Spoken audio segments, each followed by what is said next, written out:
இன்னைக்கு மம்தா பானர்ஜி நிலைமை என்ன பார்த்தீங்கல்ல? உங்கள் நிலைமை என்ன ஆயிருக்கும்? சரியா இருந்ததுன்னு உங்கள் நிலைமை என்ன? நிலைமை இன்னும் ஒன்றும் மாறலை. கனவு உலகத்தில் இருக்காதீங்க, வெளியில் வாங்க, உண்மையை உணருங்க, உணர்ந்து செயல்படுங்க, இந்த இயக்கத்தை காப்பாற்றுங்க, அண்ணா திமுகவை காப்பாற்றுங்க. மீண்டும் சொல்கிறோம், எல்லோரையும் அழைங்க, வருகிறோம், கலந்து பேசுங்க, நடவடிக்கை எடுங்க, திருத்துங்க, சரியான பாதைக்கு கொண்டு செல்வதற்கான வழிமுறைகளை கலந்து பேசி முடிவெடுங்க. கூட்டத்தை கூட்டுங்க. ஏன் தயங்குறீங்க? நாங்கள் என்ன விரோதிகளா, பகைகிறவங்களா? ஏற்கனவே நம்ம எல்லாம் சாதாரண ரூமில் பேசிக்கலையா? மாற்று கருத்தை பேசிக்கலையா? பேசுனது இல்லையா?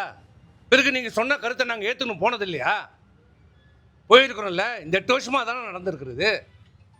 ஒவ்வொரு முறையும் உங்களிடம் நாங்கள் மாற்று கருத்தை சொல்லுவோம், இது சரியில்லை சரியில்லைன்னு.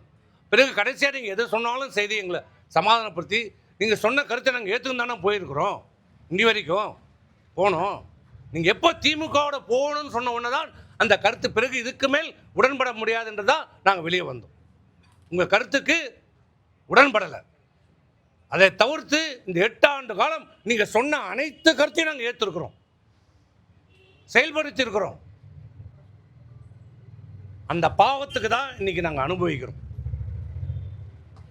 இப்போதும் சொல்கிற காலம் கையை விட்டு போல.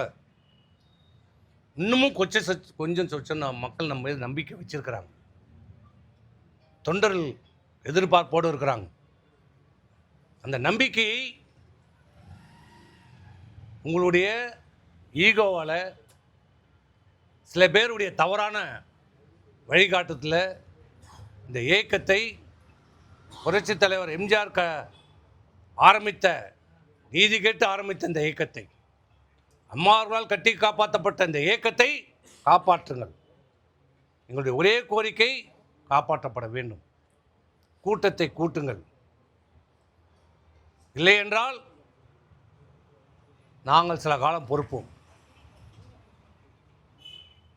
எங்களுக்கு என்ன வழிமுறைகள் என்று எங்களுக்கும் தெரியும். எங்களை அந்த நிலைக்கு நீங்கள் தள்ளாதீர்கள். வேண்டுகோளாக வைக்கிறோம். பொதுச்செயலாளர் என்ற முறையில் உங்களுக்கு கோரிக்கை வைக்கிறோம். இந்த இயக்கத்தை காப்பாற்றுங்கள்.